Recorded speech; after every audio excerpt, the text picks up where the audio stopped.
سلام برای بچه شما اولین ویدیو من تو چنل یوتیوب من با اون با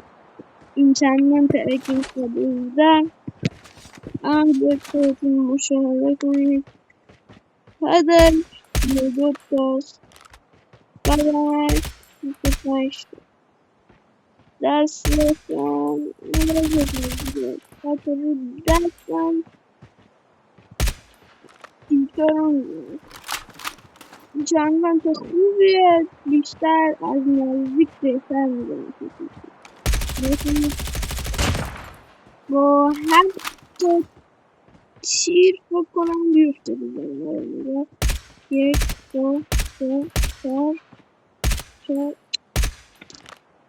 واسه میدونم مشکلشون یک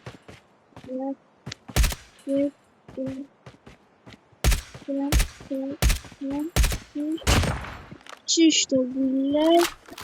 رو میتونید بگید و لایک و ساب یادتون نره و برید سراغ این چنل و این هم از این چنل خوب ازش استفاده کنید